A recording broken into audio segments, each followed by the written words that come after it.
Você acha que africanos e xadrez combinam? Você acha que mulheres africanas e xadrez combinam? Quer saber mais? Então me acompanhe.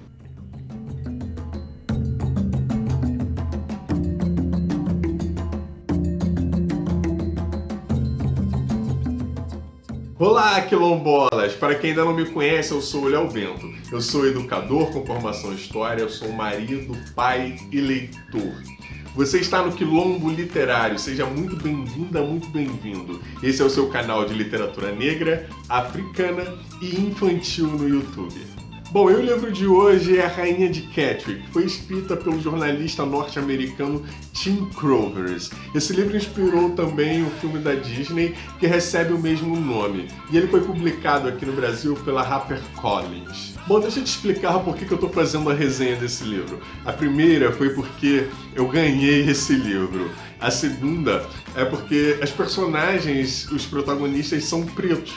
E a terceira é porque eu jogo xadrez. Na verdade, eu voltei a jogar xadrez todos os dias. E aí você vai me perguntar, mas Léo Bento, como é que você joga xadrez todos os dias? Se você trabalha, cuida das suas filhas, lê, grava vídeo...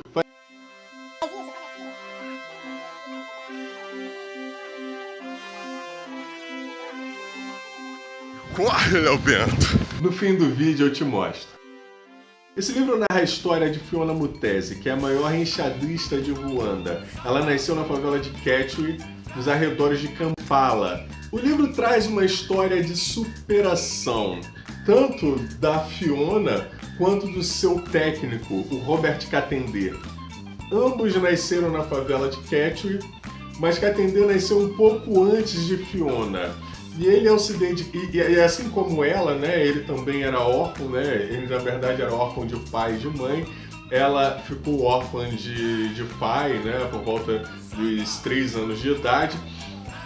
Mas assim como ela, ele conseguiu ter mobilidade social através dos esportes. E através do esporte ele conseguiu se formar, sair da favela e depois ele retorna montando projetos sociais. Projeto social inicialmente na área dele, né, que era o futebol.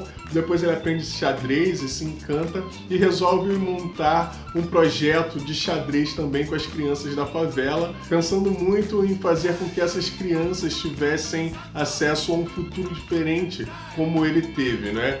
Muitas crianças que participavam do projeto iam lá somente por conta da refeição que eles garantiam.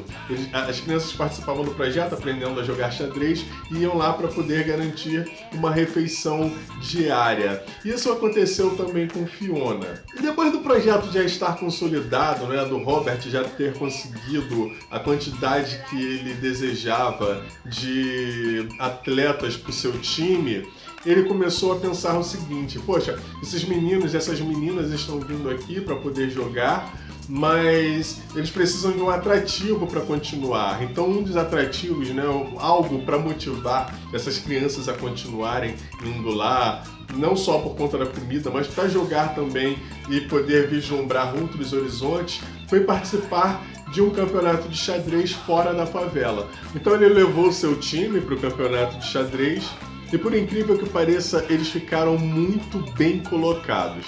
E parte da equipe foi classificada para participar do campeonato nacional e depois do campeonato internacional entre crianças de outros países da África. E Fiona surpreendeu tanto que ela vencia adversárias muito mais velhas do que ela. E ela ganhou, né, o campeonato de Ruanda. Depois de ganhar o campeonato de Ruanda, ela foi participar de um outro campeonato entre países africanos, do qual foram crianças de diversas partes da África. E depois disso ela conseguiu se classificar para ir para as Olimpíadas de xadrez, que seria algo equivalente a uma Copa do Mundo em relação ao futebol. Bom, deixa eu falar das minhas impressões agora. É o seguinte, o autor traça um panorama no movimento posterior ao processo de independência e fala das lutas entre grupos étnicos e se referindo a esses grupos étnicos como tribo. Ou seja, trazendo mais uma vez à tona uma terminologia ou um conceito que os europeus utilizaram largamente para poder inferiorizar dos africanos ou qualquer outro que não estivesse enquadrado dentro das construções que a Europa fez, das construções sociais que a Europa fez. Falou depois do golpe implementado por Idi Amin Dada e o colocou numa situação infantilizada e ridicularizada. Não que eu concorde com a política implementada por ele, mas assim, naquele momento posterior aquele processo de colonialismo, fazia todo sentido a demonstração de força do Idi Amin Dada ser carregado num trono por 4 brancos. Isso, na cabeça dele, era como se ele estivesse resgatando a autoestima da sua população, que foi subjugada e submetida pela Europa, pelos brancos europeus. Outra passagem também que ele coloca o Idi Amin Dada numa situação ridicularizada é quando se propõe a encabeçar o processo de independência da Escócia diante da Grã-Bretanha. Ele ridiculariza o Idi Amin Dada como se isso nunca fosse possível. Só que ele não entra no mérito dos brancos de esquerda da Europa que pensavam, durante o processo de independência dos países africanos, em ir para lá para encabeçar o processo de independência em detrimento da população negra que vivia ali, e em detrimento das lideranças negras que existiam ali. E tem um capítulo do livro que o título do capítulo é Muzungu. E como vocês sabem, eu sou formado em História, isso me fez recordar de uma aula em especial que eu tive com um professor que havia escrito o Dicionário do Brasil Colônia. Numa dessas aulas, um amigo meu se referiu ao professor perguntando por que o verbete Muzungu não aparecia naquele dicionário, já que o dicionário era do Brasil Colônia. E o professor de bate-pronto, de imediato respondeu: essa palavra Muzungu não fazia parte, da fala da população brasileira naquele período. E esse amigo de bate-pronto respondeu para o professor que o dicionário dele se preocupava somente com quem estava dentro da Casa Grande, não se preocupou com quem vivia nos quilombos, com quem vivia nas senzalas, porque se ele tivesse se ocupado disso, ele saberia que a palavra Muzungu significa branco safado. E o autor do livro minimizou isso aqui. Ele falou que a palavra Muzungu tratava-se de brancos que andavam sem propósito. E nesse capítulo eu senti ainda que ele tentou relativizar os problemas que o colonialismo trouxe para a África e para outros lugares onde houve imperialismo europeu, falando de que as missões hoje fazem um trabalho muito interessante no sentido de resgatar vidas. Mas na verdade os caras estão lá para disseminar a cultura cristã e ocidental de qualquer forma e fazendo com que as pessoas não mantenham a sua cultura como ela era ou deveria ser, ou como eles queiram que seja. E para finalizar, como o livro fala de xadrez, ele não deixa de lado aquela historinha lá que diz que o xadrez é filho do chaturanga, um jogo que era jogado na Índia e da Índia foi disseminado para outras áreas. É incrível como os europeus e seus descendentes se apropriaram do jogo e colocaram vários elementos da sociedade feudal, não conseguem perceber que esse jogo também tem origem africana.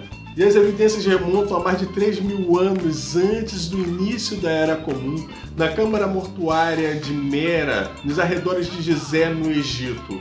Então nós temos lá imagens de pessoas praticando jogo de tabuleiro que se assemelha muito ao xadrez. E aí eu te pergunto, qual é a dificuldade desse povo admitir que o xadrez é africano?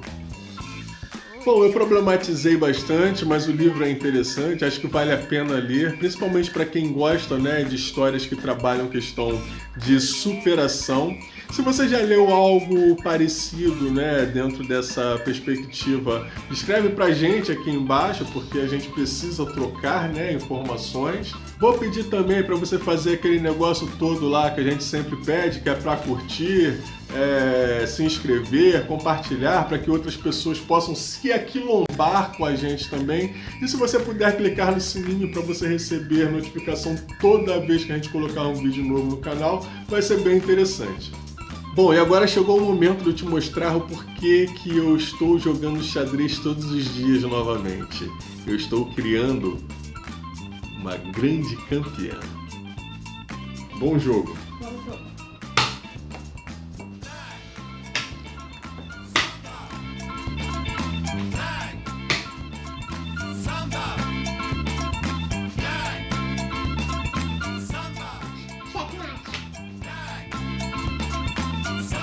Bom, depois disso, se quiserem mandar presentinhos, livrinhos ou outras coisas pra gente, a nossa caixa postal vai aparecer aqui do lado. Esse livro e outros você pode comprar na loja virtual da livraria parceira, que vai aparecer aqui embaixo. Fazendo isso, você vai nos ajudar a manter esse canal e continuar postando coisas aqui para vocês. E é isso, pessoal. Até a próxima e tchau!